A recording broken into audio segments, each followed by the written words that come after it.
आज शादी का घर है। चारों तरफ शहनाइयां बज रही हैं। अच्छे अच्छे पकवान बन रहे हैं। सारे रिश्तेदार शादी की खुशियों में डूबे हुए हैं। तभी एक पुलिस की जीप मेधिका के घर आके रुकी।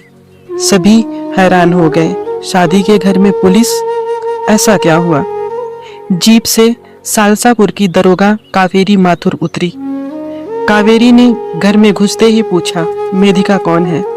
मेधिका अपना नाम सुनकर कावेरी के सामने आई और बोली, जी मैं हूँ। कावेरी ने हथकड़ी पहनाते हुए कहा, हम तुमको गिरफ्तार कर रहे हैं मध्यांतिका के मर्डर के जुर्म में। ये सुनते ही वहां मौजूद हर इंसान हैरान हो गया। हर कोई आपस में बातें करने लगा। मध्यांतिका का मर्डर हो गया? अरे मेधिका ने क्यों मारा मध्यांतिका को? लेकिन विपिन राठी जी ने बोला, लेकिन मेरी बेटी क्यों मारेगी मध्यांतिका को दरोगा जी? कावेरी बोली, ये थाने जाके पता चलेगा। आपकी बेटी खुद बताएगी ये कि उसने मध्यांतिका को क्यों मारा। ये कह के कावेरी मेधिका को लेकर थाने की ओर चल पड़ी। अचानक खुशनुमा घर शादी के सन्नाटे में बदल गया। नंदा की शादी रोक दी गई।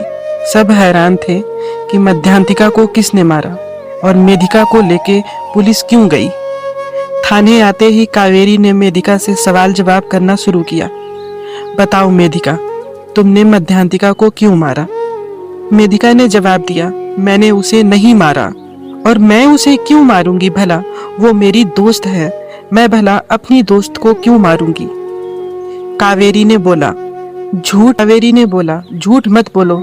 मध्यांतिका को तुमने मारा है मेधिका, और चुपचाप बताओ क्यों मारा उसे। क्योंकि मरने से पहले आखिरी बार उसने तुम्हारा नाम लिया था। मेधिका ने रोते हुए कहा, मध्यांतिका ने मेरा नाम लिया? मुझे नहीं पता, लेकिन मैंने उसे नहीं मारा। मैं खुद हैरान हूँ कि उसे किसने मारा और क्यों मारा।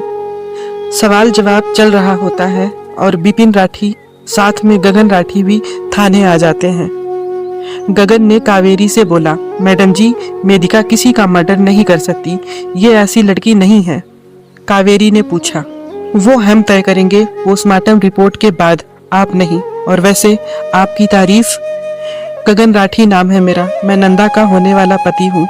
मेधिका मेरी शादी है। कावेरी ने बोला, कमाल है, लगता है बीवी से ज्यादा शादी को समझते हो। एक बात और ध्यान रहे, 24 घंटे में रिपोर्ट आ जाएगी। तब तक शादी में आया कोई भी इंसान अपने घर नहीं जाना चाहिए, जब तक कातिल का पता नहीं चल जाता। पूछताछ के लिए हम किसी को भी बुला सकते हैं, किसी भी वक्त। कावेरी ने इंस्पेक्टर समय से बात करते हुए कहा, समय, तुम्हारी क्या राय है मेधिका के बारे में? समय ने जवाब दिया, मैम, जिस तरह मेधिका जवाब दे रही है, मुझे नहीं लगता उसने मारा है, क्योंकि उसकी आंखों में सच्चाई दिख रही है। मध्यांतिका की कातिल ये तो बिल्कुल नहीं हो सकती। कावेरी ने कहा, समय, तुम्हें पता है, काबिल इंस्पेक्टर भावनाओं को बाद में, पहले सबूत के तरीके से मुजरिम को देखता है। मध्यांतिका के कहने के मुताबिक मुजरिम मेधिका है। बाकी पोस्टमार्टम का रिपोर्ट आने के बाद पता चलेगा। अगले दिन रिपोर्ट आ गई। डॉक्टर किरण ने कावेरी से कहा, मध्यांतिका का मर्डर किसी एक ने नहीं किया। रिपोर्ट की माने तो पहले उसे थप्पड़ मारा गया है, कई अलग अलग हाथों से। फिर उसके बाल पकड़ के घसीटा गया है। नाखून से उसके शरीर पर खरोच मारे गए हैं। फिर किसी डंडे या लोहे की रॉड से उसके पीठ पे मारा गया है। और फिर उसके साथ जबरदस्ती की गई है, जिसमें 2 से 3 लोग शामिल हैं। कावेरी जी, मध्यांतिका के मर्डर में किसी एक का नहीं, बल्कि कई सारे लोगों का हाथ है। कावेरी ने कहा, कैसे बचाऊं बेटियों को? शायद उस युग का ही रावण अच्छा था। कम से कम उसने सीता जी की मर्जी के बगैर छुआ तो नहीं उन्हें। आज के युग में हर मोड़ पर एक रावण खड़ा है, और इस युग का रावण किसी दायरे का मोहताज नहीं। लेकिन चाहे जो हो जाए, जब तक मध्यांतिका के कातिल को एक एक करके सजा नहीं दिला देती, मैं सुकून से नहीं बैठने वाली। डॉक्टर किरण, आप रिपोर्ट का पेपर रेडी कीजिए सुबह तक। तब तक मैं उनके घर के हर सदस्य का ब्लड सैंपल और फिंगरप्रिंट निकलवाती हूँ। कावेरी ने मेधिका के पूरे परिवार को पुलिस स्टेशन बुलाया। विपिन राठी आते ही बोल पड़े, मैडम जी 2 दिन हो गए, आप क्यों परेशान कर रही हैं हमें? कावेरी गुस्से में बोली, जो मध्यांतिका के साथ हुआ अगर वही आपकी बेटी के साथ होता तब भी क्या आप यही बोलते? रेप हुआ है मध्यांतिका का, मारा गया है उसे बुरी तरह से, वो भी कई सारे लोगों ने मिल के मारा है, मिल के किया है ये सब। आप सबका ब्लड टेस्ट और फिंगरप्रिंट चाहिए मध्यांतिका की रिपोर्ट के साथ मैच करके देखने के लिए। भलाई इसी में है, आप सब चुपचाप सैंपल दे दें। इधर सब सैंपल दे रहे थे, उधर कावेरी मेधिका से पूछताछ करने लगी, सारी बातें बता के। मेधिका ने जवाब दिया, लेकिन मैडम कोई मध्यांतिका के साथ ऐसा क्यों करेगा? अगर कातिल मुझे मिले तो मैं उसे खुद मार दूंगी। कावेरी ने बोला, देखो मेधिका, मध्यांतिका के बारे में शुरू से सब बताओ, कहाँ मिली, कैसी लड़की है वो और कैसे तुम्हारे घर तक पहुंची। मेधिका ने कहा, दिल्ली के यूनिवर्सिटी में पढ़ती थी मैं, और एक दिन रास्ते में कुछ लड़के मुझे छेड़ रहे थे, तब मध्यांतिका ने मुझे बचाया था उनसे, और उस दिन हमने नंबर लिया एक दूसरे का और धीरे धीरे दोस्त बन गए। वो मुझे अपनी छोटी बहन की तरह मानती थी। वो शिमला की रहने वाली थी, उसके घर में और कोई नहीं है, सिर्फ उसकी माँ है। पापा बचपन में ही गुजर गए थे उसके। मेरी बहन की शादी में मैंने उसे 1 हफ्ते पहले बुलाया था। पूरे परिवार के साथ वो बहुत अच्छी थी, बल्कि शादी से 4 दिन पहले वो हमारे साथ मेरे जीजू के यहाँ भी गई। वहाँ भी सबने उसे बहुत पसंद किया। वो हमेशा खुश रहने वाली लड़की थी, सबको हंसाने वाली लड़की थी मैम। कावेरी ने पूछा, क्या मध्यांतिका का कोई बॉयफ्रेंड या किसी से कोई दुश्मनी जो उसका पीछा कर रहा हो? तुम्हें कुछ मालूम है इसके बारे में? मेधिका ने जवाब दिया, नहीं मैम, उसने प्यार के बारे में कभी कोई बात नहीं बताई, और दुश्मनी तो उसकी किसी से हो ही नहीं सकती। कावेरी ने बोला, मध्यांतिका के मम्मी का नंबर दो, उसकी मम्मी को सब कुछ बताना है और यहाँ बुलाना है। मेधिका ने जवाब दिया, मेरे पास उसकी मम्मी का नंबर नहीं है, सिर्फ उसका था। मैम आपसे विनती है, मुजरिम को ढूंढो और उसे कड़ी से कड़ी सजा दो। ये कह के मेधिका रोने लगी। कावेरी बाहर आ गई और समय से कहने लगी, शिमला कांटेक्ट करो और मध्यांतिका की मम्मी को बुलाओ। समय मेधिका की फैमिली से पूछताछ, मध्यांतिका का मोबाइल कहाँ पर है? नंदा बोली, जी हमें नहीं पता मोबाइल कहाँ पर है, घर में शादी का दिन था, कौन किस पे ध्यान रखता है, इतना किसी के पास टाइम नहीं था। समय ने बोला, ठीक है, कल सुबह आपके घर की तलाशी ली जाएगी, आप लोग घर जाओ, और हाँ, घर से बाहर कोई कहीं नहीं जाएगा। रात बीती, सवेरा हुआ। समय ने बताया कि मध्यांतिका की मां नहीं आ सकती, वो बिल्कुल आने की हालात में नहीं है उनके। तभी कावेरी के पास डॉक्टर किरण का फोन आया। डॉक्टर किरण की बात सुनकर कावेरी हैरान रह गई। कावेरी ने कहा, ये कैसे हो सकता है, बिना सबूत हम क्या करेंगे? समय ने बोला, क्या हुआ मैम? कावेरी ने जवाब दिया, हॉस्पिटल से मध्यांतिका की बॉडी और रिपोर्ट दोनों गायब है। बगल में बैठी मेधिका भी हैरान रह गई। मेधिका ने बोला, लेकिन हॉस्पिटल से कैसे गायब हो सकती है बॉडी और साथ में रिपोर्ट भी? अब बिना सबूत हम कैसे कातिल तक पहुंचेंगे? मैम हॉस्पिटल में कैमरा तो होगा, नर्सेस होंगी। कावेरी ने बोला, डॉक्टर किरण का कहना है हॉस्पिटल के ऑनर के बेटे की शादी थी, ज्यादातर लोग शादी में थे और जो हॉस्पिटल में थे वो सारे के सारे अचानक खाना खाने के बाद बेहोश हो गए और सीसीटीवी सारे बंद पाए गए हैं। कातिल ने वारदात को अंजाम बहुत सोच समझ कर दिया है। अब क्या करें, कैसे करें, कैसे ढूंढेंगे हम कातिल को बिना किसी सबूत और बिना किसी रिपोर्ट के? मध्यांतिका के मोबाइल का भी कोई पता नहीं, और जितना पता है उन पूरे नंबर में सिर्फ डिटेल में मध्यांतिका और उसकी माँ का नंबर है। उस हिसाब से मर्डर का सारा इशारा मेधिका की तरफ जाता है, लेकिन रेप करना मुद्दे को पूरी तरह से दूसरी तरफ घुमा दे रहा है, क्योंकि मेधिका रेप में अकेली नहीं थी। फिर कावेरी ने मेधिका के घर वालों को वापस बुलाया और सबसे सारी बातें बताने के बाद कावेरी ने बोला, इतना तो साफ है कातिल तुम में से ही है। उसके बाद काफी पूछताछ भी हुई, लेकिन कुछ भी हासिल नहीं हुआ। बात कोर्ट तक पहुंच गई। सारी दलील सुनने के बाद कोर्ट ने राठी परिवार को निर्दोष बरकरार कर दिया, क्योंकि उनके खिलाफ कोई भी सबूत, कोई गवाह नहीं था। करीब 2 महीने बाद एक दिन अचानक सालसापुर थाने पे मध्यांतिका की माँ आ गई।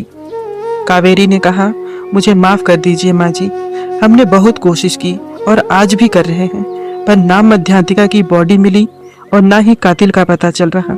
क्या करूं, कानून के हाथों मजबूर हूं, कोई सबूत नहीं है मेरे पास।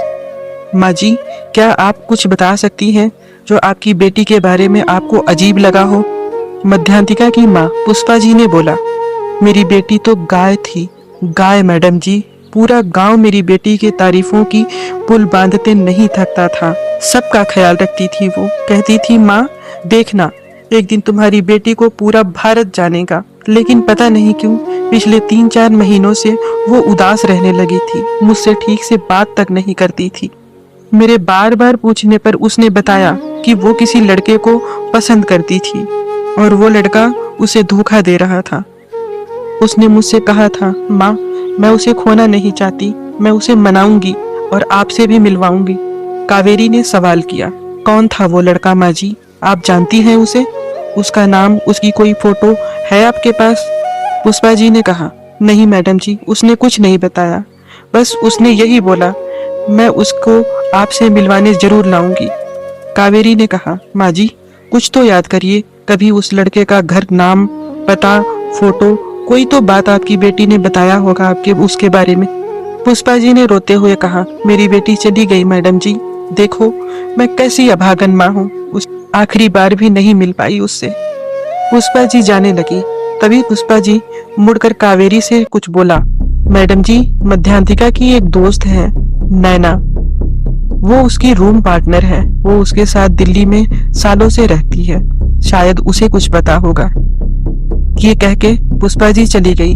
कावेरी सवेरे दिल्ली पहुंच गई शाम की ट्रेन लेके और नैना से सब बताकर नैना से जवाब मांगा। नैना ने कहा, मुझे तो किसी ने बताया ही नहीं कभी, मुझे लगा मध्यांतिका अपने घर गई है।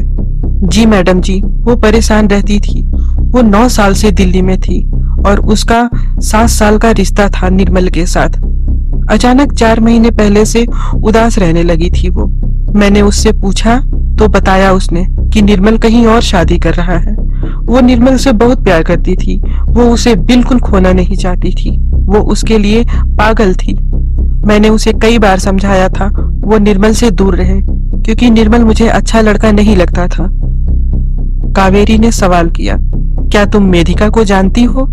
नैना बोली, हाँ मैडम, मेधिका बहुत अच्छी लड़की है, 1-2 बार वो हमारे रूम पर भी आई है, उसने मुझे भी कार्ड दिया था शादी का, पर मैं नहीं जा पाई, मेरा एग्जाम चल रहा था।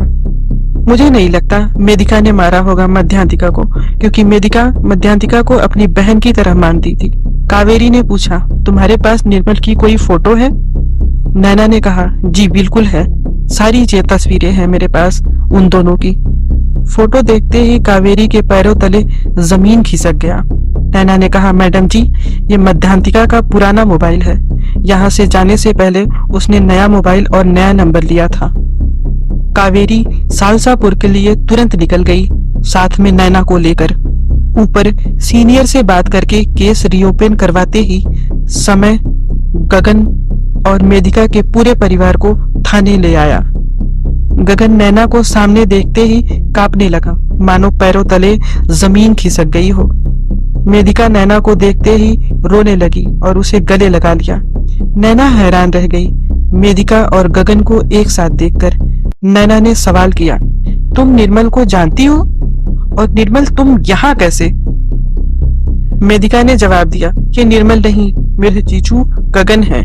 समय ने कहा, रुको रुको, गलतफहमियां दूर करते हैं अंदाजे से। गगन मध्यांतिका से अपना नाम निर्मल बताकर रिश्ते में था, क्योंकि गगन दिल्ली में ही था, पढ़ाई करता था, यानी कि निर्मल जी को मध्यांतिका ने किसी दिन मेधिका से बात करते हुए देख लिया होगा। मध्यांतिका ने शायद गगन के बारे में जानने के लिए मेधिका का पीछा किया होगा और उन लड़कों से मेधिका को बचाकर वो इसके करीब आ गई और दोस्त बन गई। शादी का कार्ड मिलते ही मध्यांतिका को एक मौका मिला अपने रिश्ते को बचाने का।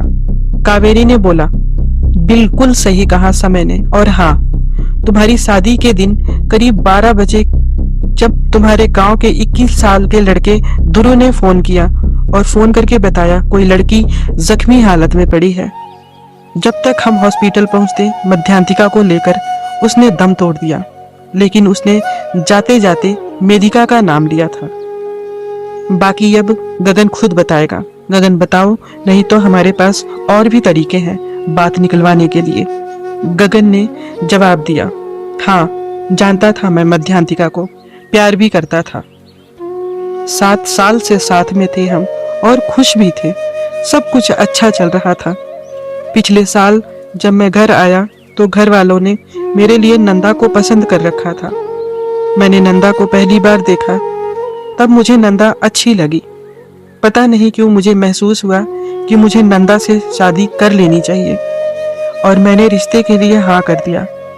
दिल्ली में मुझे मध्यांतिका ने मेधिका से कई बार मिलते देखा था। मैंने उसे बहाना बनाया कि मेधिका मेरी बहन है। शादी से 6 महीने पहले मध्यांतिका के बार बार पूछने पे मैंने सब बता दिया नंदा के बारे में, लेकिन वो जिद करके बैठ गई कि नहीं, शादी तो मैं करूंगी तुमसे। मुझे बिल्कुल अंदाजा नहीं था कि मेधिका मध्यांतिका को घर बुला लेगी शादी में। मेधिका को कोई अंदाजा नहीं था मेरे और मध्यांतिका के बारे में। मैं हैरान तब हुआ मध्यांतिका को देखकर जब वो शादी से 4 दिन पहले रस्म के लिए मेरे घर आई। मौका देखते ही वो मुझसे बात करने आई और हम दोनों के बीच कहासुनी हुई। उस कहासुनी में मुझे बिल्कुल ध्यान रहा कि नंदा का कॉल कटा नहीं है और नंदा ने सब कुछ सुन लिया था। कावेरी ने नंदा से पूछताछ करना शुरू किया। नंदा ने जवाब दिया, जी मुझे पता चल गया था। गगन के घर से आते ही मैंने मध्यांतिका को दिल्ली वापस जाने के लिए कहा। उसने साफ साफ मना कर दिया, ये कह के कि गगन को साथ लिए बिना कहीं नहीं जाऊंगी। उस दिन से शादी के दिन तक हम दोनों की काफी तकरार हुई। शादी वाली रात बारात आ चुकी थी, सब खाना पीना खा रहे थे, लेकिन मेरी नजरें मध्यांतिका पर ही टिकी हुई थी। मैंने गगन और मध्यांतिका को घर के पीछे की तरफ जाते हुए देखा। मैंने इनका पीछा किया। दोनों भागने की बातें कर रहे थे। मैं इन दोनों के पास गई। मैंने मध्यांतिका को धक्का दिया गुस्से में और बोला, तुम हमारा पीछा क्यों नहीं छोड़ देती? आज हमारी शादी है, हमारी शादी क्यों खराब कर रही हो? उसके बाद मध्यांतिका ने जवाब दिया, मैं गगन के बिना नहीं रह सकती और कैसे रहूंगी? मैं माँ बनने वाली हूँ गगन के बच्चे की। 2 महीने का बच्चा है मेरे पेट में। तुम बताओ कहाँ जाऊंगी इसे लेकर, मैं क्या करूंगी? ये सुनते ही मैं हैरान रह गई, मानो मेरे पैरों तले जमीन खिसक गई। मैं समझ गई थी गगन चला जाएगा ये बात सुनकर, और सच में गगन तैयार हो गया था इस बार मध्यांतिका के साथ जाने के लिए। मुझे कुछ समझ नहीं आ रहा था और तभी अचानक मेरे दिमाग में एक सुझाव आया। मैंने गगन और मध्यांतिका से कहा, ठीक है तुम दोनों जाना चाहते हो तो जाओ, लेकिन तुम दोनों को कोई नहीं जाने देगा, क्योंकि यहाँ मेरे पापा को सब जानते हैं। मेरे पापा विधायक हैं, इसलिए एक काम करो, एक एक करके जाओ। गगन पहले तुम जाओ बाईपास रोड स्टेशन पर जाकर मेरा और मध्यांतिका का इंतजार करो। मैं नहर के रास्ते मध्यांतिका को लेकर रेलवे स्टेशन तक आती हूँ।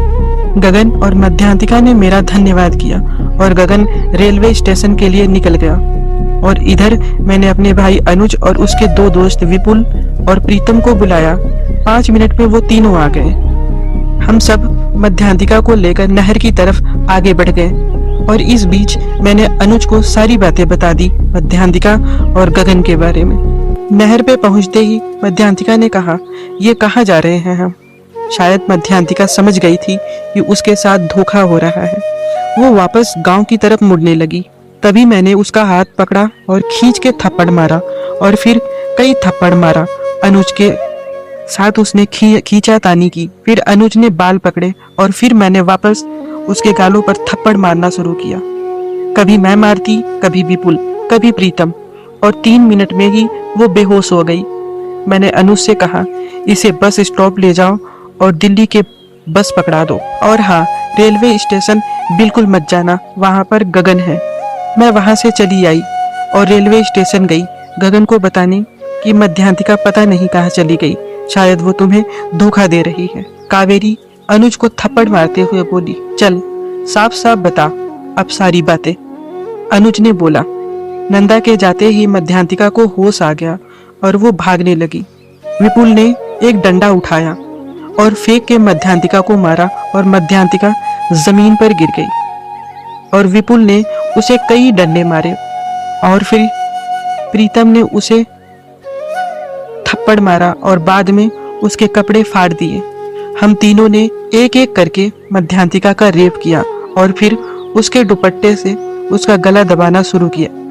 मध्यांतिका बिल्कुल मरने को हो चुकी थी। तभी सामने से कोई आ रहा था। हम तीनों बगल में नहर में छिप गए और उसने मध्यांतिका को देख लिया और पुलिस को फोन कर दिया। जब पोस्टमार्टम रिपोर्ट आई तो मैं और प्रीतम और विपुल जाके गार्ड को थोड़े पैसे देके हॉस्पिटल के खाने में दवा मिलवा दिया बेहोशी का। सीसीटीवी बंद करके मध्यांतिका की लाश और रिपोर्ट ले जाके सालसापुर के नहर के पास दफना दिया। मैडम, मैंने अपनी बहन का घर बसाने के लिए किया जो भी किया। समय ने खींचकर थप्पड़ मारा गगन को और बोला, तुम दोनों भाई बहन ने अपने गुरूर और स्वार्थ के लिए एक हंसती खेलती जिंदगी खत्म कर दिए। कावेरी ने बोला, और गगन तुमने भी एक बार भी कुछ नहीं बताया कि तुम मध्यांतिका को जानते हो? क्यों नहीं बताया तुमने? गगन ने कहा, मैडम जी, मैं डर गया था कि कहीं सारा इल्जाम मुझ पर ना आ जाए। समय ने बोला, इल्जाम तो अब और आएगा। तुम सबको उम्र कैद की सजा दिलवा कर रहेंगे हम। जब तक तुम जैसे लोग बाहर रहेंगे देश में एक मध्यांतिका रोज मरती रहेगी। लेकिन नहीं, अब कोई मध्यांतिका नहीं देगी अपना बलिदान तुम जैसे घटिया इंसान के लिए जिसको उसके प्यार की कदर ही ना हो। कोर्ट ने नंदा को 5 साल और गगन को 4 साल और विपुल, प्रीतम और अनुज को उम्र कैद की सजा सुनाई। कावेरी और समय ने मध्यांतिका की मां को बुला के मध्यांतिका के शरीर को वापस निकाल के अच्छे से दाह संस्कार करवाया। कभी कभी कुछ लोग अपने स्वार्थ और गुरूर के लिए किसी भी हद तक गुजर जाने के लिए तैयार रहते हैं। नहीं करना चाहिए ऐसा करने से पहले कई बार सोचना चाहिए। आपकी एक गलती आपके साथ कई लोगों की जिंदगी खराब कर सकती है।